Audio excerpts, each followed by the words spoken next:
안녕하세요. 부동산을 쉽게 다양하게 깊이 있게 분석하는 부동산의 비밀입니다. 지방은 이미 부동산 하락장에 완연하게 들어섰고 전국 아파트 가격의 바로미터라고 할 수 있는 서울과 수도권의 하락세가 지금 뚜렷합니다. 지금 부동산 현장에서는 좀 더 싸게라도 팔걸 이라는 후회의 목소리가 많이 들리고 있습니다. 오늘은 부동산 실전 이야기로 시작을 한번 하겠습니다. 지금 집을 팔려고 내놓은 아파트 매물이 서울에만 8만 건입니다. 그러면 이렇게 집을 팔려는 사람들은 과연 누굴까? 다주택자도 있을 거고 1주택자 갈아타기 매물도 있습니다. 그리고 영끌족 분들이 더 이상 대출이자를 버티지 못하고 팔려고 하고 있는 것도 있습니다. 크게 분류하면 이렇게 세 분류가 되겠죠. 그 중에 영끌족 분들의 이야기는 지난 시간에 한번 다룬 적이 있습니다. 손절은 잘 안 하려고 한다, 영끌족 분들이. 그리고 내가 산 가격에만 팔아도 좋겠어요 라고 입버릇처럼 말을 하곤 합니다. 그러나 그분들이 말하는 내가 산 가격에는 집 살 때 들어갔던 취득세, 중개수수료, 그리고 그동안에까지 낸 대출 이자 비용까지 모두 포함된 거라서 10억에 산 집을 10억에 파는 게 아니고 11억에 팔려고 한다라는 겁니다. 이런 이야기들을 했었습니다. 그리고 여러분도 많이 뉴스에서 들어보셨을 겁니다. 영끌족 분들 아파트가 지금 경매로 나오는 일이 많아졌고 서울만 해도 경매로 나오는 아파트 물량이 늘어나지만 낙찰률은 오히려 떨어지고 있다라는 소식입니다. 제가 오늘 할 이야기는 이번에는 한번 1주택 갈아타기 수요 이 부분에 대해서 한번 이야기하겠습니다. 실제 이야기. 1주택 갈아타기 수요도 나름 급한 분들이 꽤 있습니다. 애초에 갈아타기 할 때 분양을 받았거나 집을 미리 선매수한 다음에 그 다음에 후 매도를 하는 경우가 꽤 있습니다. 그러다 보니까 내가 살던 집을 얼마에 팔아야 된다라고 미리 정해놓을 수밖에 없습니다. 자기가 짜놓은 예산이 분명히 있기 때문에 기존의 아파트를 내놨는데 올해 여름에 그 집을 12억에 사겠다는 사람들이 나타난 적이 있습니다. 그때 그분이 고민을 좀 많이 했습니다. 왜냐하면 올 상반기에는 집값이 반등을 하고 있었기 때문입니다. 특례 보금자리론, 일시적인 주담대 금리 하락, 또 둔촌주공 살리기로 분양시장 호황 등등이 막 겹치면서 집값 반등이 서울에 분명히 있으면서 내 집도 다시 올라가겠다라는 생각을 꽤 한 겁니다. 이러다 보니까 이분들이 이제 욕심이 슬슬 나기 시작했던 겁니다. 내가 갈아타기 할 곳이 입주까지 시간이 좀 있다 보니까 집값이 전고점까지 다시 가면 팔아야지라고 중간에 작전을 싹 바꿔버립니다. 집을 사겠다는 사람이 나와도 안 판 겁니다.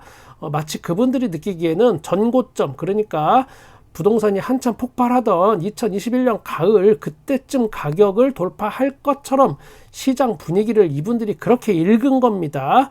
그래프 한번 살짝 볼까요? 전고점이 2021년 가을쯤이라고 보게 되면 거의 서울 아파트는 대부분 맞아 들어갈 겁니다. 그리고 하락이 1년 이상 길게 가면서 거래량이 없으면서 1차 하락을 찍고 그 후에 올해 초에 반등을 하면서 이때부터 고민이 다시 많아진 겁니다. 집을 사겠다고 대기하는 사람이 있는데도 안 팝니다. 그런데 결국은 지금 정고점을 못 찍고 다시 하락세가 여기저기 나타나고 있습니다. 이 아파트 하락 거래가 나타나면서 이분들이 지금 상당히 후회를 많이 하고 있습니다. 우리가 세상 살면서 자주 느끼는 거지만 세상 일이 참 내 맘대로 되지 않는 경우가 꽤 많이 일어나긴 합니다. 이제는 이걸 팔고 정리해야 하는 시점이 됐는데 문제는 이게 지금은 안 팔린다는 겁니다. 그냥 쉽게 정리해드리면 1, 2억 더 받으려고 했는데 1, 2억 오히려 더 깎아도 지금 안 팔리는 상황에 멘붕이 온 겁니다. 이런 분들이 또 살짝 지나가는 말로 저한테 한마디 하긴 합니다. 그때 사장님이 팔라고 저한테 좀 강하게 이렇게 푸시를 했어야죠. 그리고 난 사장님이 한 5천만 원 정도 더 받아서, 그러니까 12억이 아니고 12억 5천 정도로 이렇게 사장님이 딜 해갖고 다시 연락 올 줄 알고 나는 계속 기다렸지. 참 그때 팔았어야 되는데. 이런 이야기 제가 한두 번 듣는 것도 아니고 저는 이런 걸로 쿠쿠다스처럼 바삭바삭 부서지는 부비의 마음 쉽게 부서지고 상처받고 그러진 않습니다. 그런데 이분들이 그때 오판하셨던 건 확실히 있습니다. 뭐냐 하면 이거 굉장히 중요한 겁니다. 아무도 안 가르쳐 주고 사실상 부동산 전문가 분들도 절대 몰라서 여러분께 말할 수 없는 게 분명히 있습니다. 현장의 이야기, 진짜 부동산 실전 그래프를 다시 보시면 이때, 즉 부동산 폭등기 때는 12억짜리 집을 봤다면 뜬금없이 집주인이 나 그 집 안 팔아요, 12억 5천만 원 주세요, 이렇게 얘기를 해도 12억 5천만 원에 어떤 팔리던 그런 시절이었습니다. 그때가 제가 이때를 아주 비정상적인 부동산 폭등기다 라고 자주 이야기하는 근거 중에 하나가 이겁니다.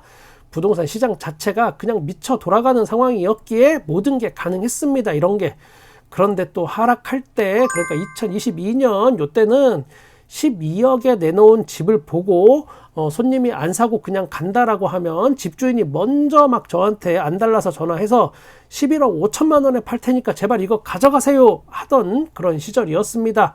그리고 다시 반등할 때 요때 어땠나, 이분들이 갈팡질팡 하던 시절, 요때는 이분들이 집을 12억에 팔 수 있던 시절이었는데 이때는 12억에 집을 보고 안 사고 발길을 돌리면 11억 8천 정도에 다시 딜을 해서 거래를 성사시키면 성사가 되던 그런 시절이었습니다.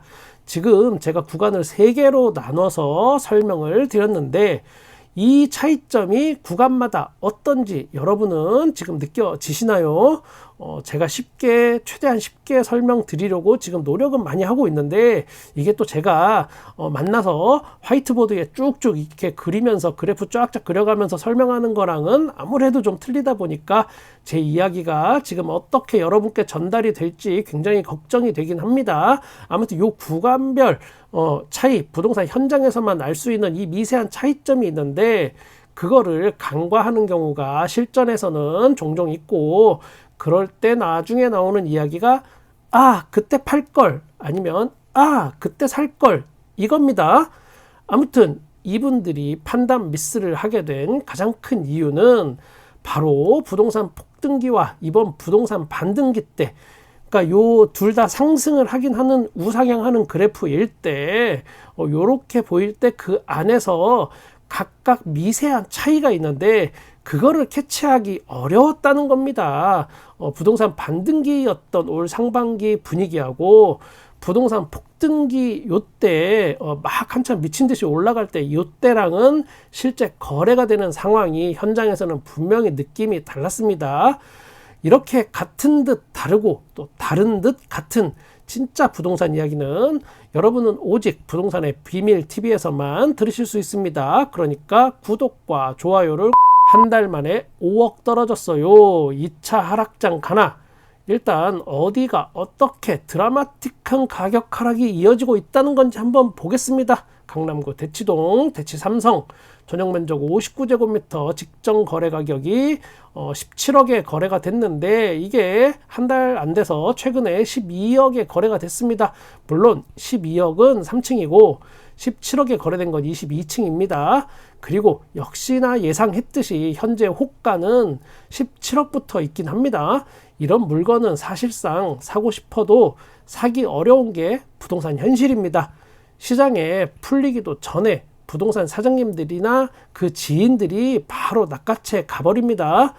이건 제가 실제로 겪은 이야기인데 제가 아파트 매물이 급매가 있었습니다. 송파구 문정동에 그 당시 시세보다 3억 정도 낮은 급급매를 제가 가지고 있었습니다.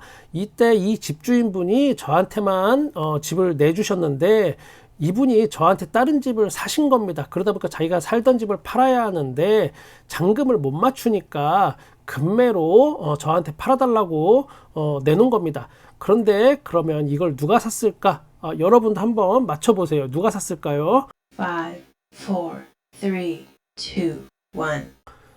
그 동네 단지 내 부동산 3곳이 돈을 각출해서 이걸 사들였습니다.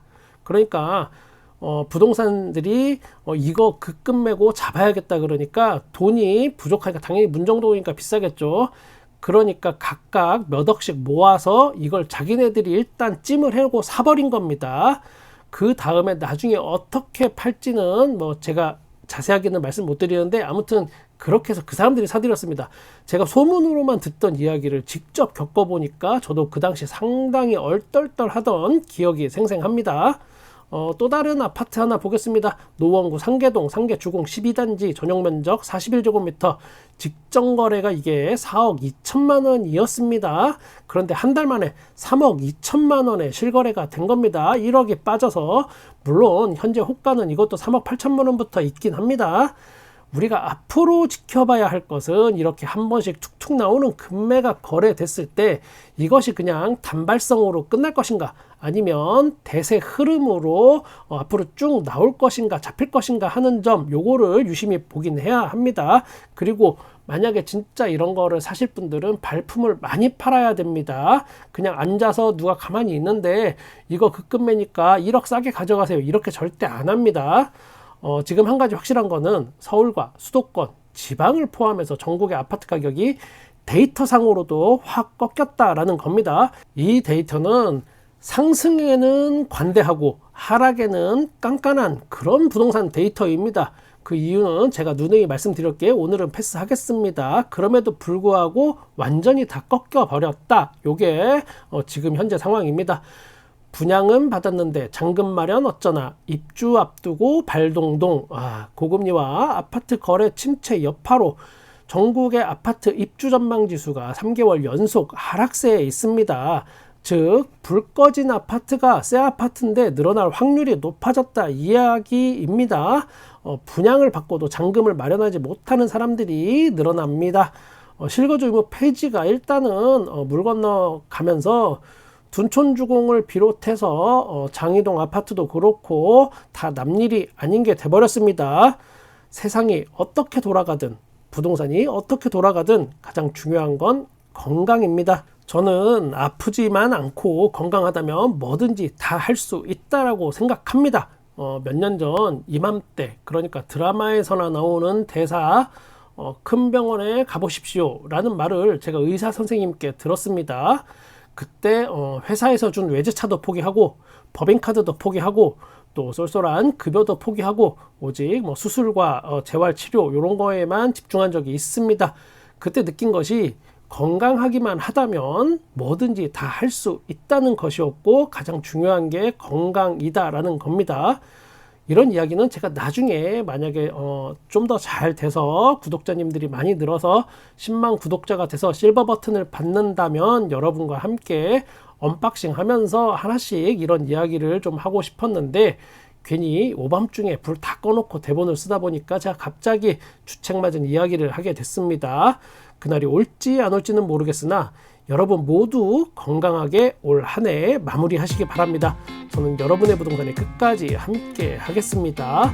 구독과 좋아요 감사합니다. 부동산의 비밀이었습니다.